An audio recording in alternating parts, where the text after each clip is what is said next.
تړل چې رسول الله فرمایي چې دا عبادتونو میاشت، رسول الله فرمایي چې دا د تراویح میاشت ده، دا د برکتونو میاشت ده. دا خبرې خلکو جوړې کړي او چوسنی مسلمان الله خوله کې ورسونو کې اوسېږي او تا به چې کوم دی بدرنګ خوړلی وایي به چې شکر دی خدایه چې راودې رسوله. نه مفتي صاحب وایي منیر شاکر صاحب هغه وایي چې د دې قوم ایمان نه ماتېږي نو د دې روژه به څنګه ماتې شي؟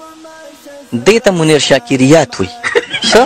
منیر شاکریات او لکه دا کتابونه دي شاته هغې کې پراته دي کیسانیات او جرجانیات هارونیات مزکیات، نو دا کوم فضولیات چې دي نو دې ته منیر شاکریات وایي، دې ته فضولیات وایي. ښه مفتي صاحب ولې دا هغه د ځان نه وایي؟ د ځان نه وایي؟ دا لکه د هغه به خپل کتاب ته سوچ که دا خبره ده لکه د دې خلکو ایمان نه ایمان یې نه ماتې نو دا خبره ده. دا تا مخکې چېرته اورېدلې ده د مولا نه د ایډوکیټر سړي نه د پوه سړي نه؟ دا بکواسیات دي. نه مفتي صاحب تاسو وایي چې لکه دې کې هېڅ حقیقت نشته. بکواسیات دي. د دې مثال داسې دی دو څونه دي؟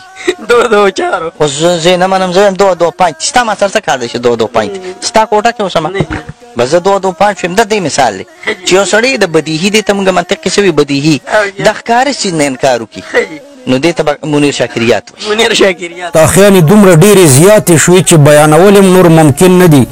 علماو مفتي صاحبان دې د ده په خلاف یو اتفاقي او تحقیقي فتوا ورکي. کله دا ظالم د ګورو نانک صفت کوي او د هغه په باره کې وایي چې زه نه د پیغمبرۍ وایي تصدیق کوم او نه وایي تکذیب کوم. د نبي کریم صلی الله علیه وسلم په باره کې داسې ژبه خوځوي چې کافر هم داسې ګستاخانه لهجه باندې خبرې نه کوي. او د کم څیز چې الله حکم ورکړی دی هغه منم، نور نه ټول امت نه منم. رسول الله ولې منم؟ رسول الله ذاتي طور باندې نه منم، نه مې د تره زوی دی نه مې د ماما زوی دی نه یې پېژنم. بسم الله الرحمن الرحیم. عزتمندو دا مفتي صاحب چې وایي چې مونځ دا دین نه دی، روژه دین نه دی او حج دین نه دی، نو دا دین څه شی دی؟ قرآن عظیم الشان کې الله مانځه ته دین ویلی وما امروا الا لیعبدوا الله مخلصین له الدین حنفاء ویقیموا الصلاة ویؤتوا الزکاة وذلک دین القیمه.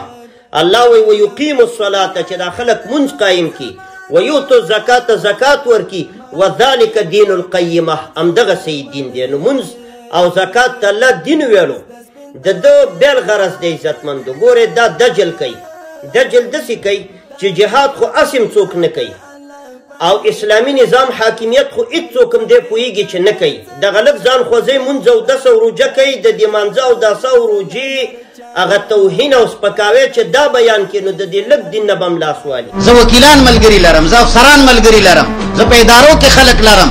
د خدای بنده زه داسې سړی نه یم چې زه څه کولی نه شم. زه د غرونو خلک هم ملګري لرم، زه د صحراګانو خلک هم ملګري لرم. زه چې در پسې راپاڅم سنبال به یې نه کړي. دو کسان دی، یو مفتی منیر شاکر دی. د مفتی منیر شاکر په افکارو چې ما څومره غور کړی دی نو د افکارو خلاصې د هغه چې هغه ځان ته ملا وایي خو لیکن انداز یې د ملاتوب نه دی بلکې هغه د یو جټ او جاهل سړي نه هم زیات وړاندې لګیایي.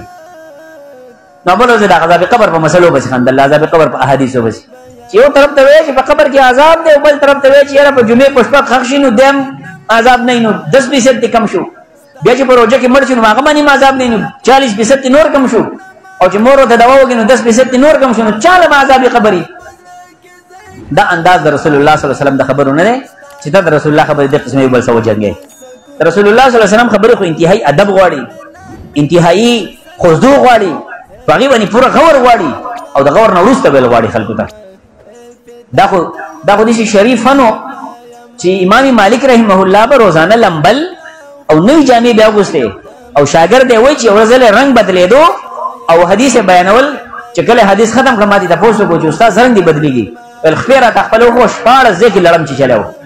خو اجلالا لاحادیث النبوي صلی الله علیه وسلم د دې لوی عظمت د وجې نه ما چې کوم دی نو زه ونه خوځېدم چې زه حدیث بیانوم. دا خو داسې خلکو را نقل کړی و مونږ ته، دا نه چې دنیا یاد ساتي. امام بخاري رحمه الله دا داسې سړی نه و، زما به ورسره د مسلک کې اختلاف وي د مسلې، خو چې کوم خدمت یې کړی د خدمت نوي دلیل یې دا دی چې روزانه په لکونو خلک ورته د رحمت دعا کوي روزانه.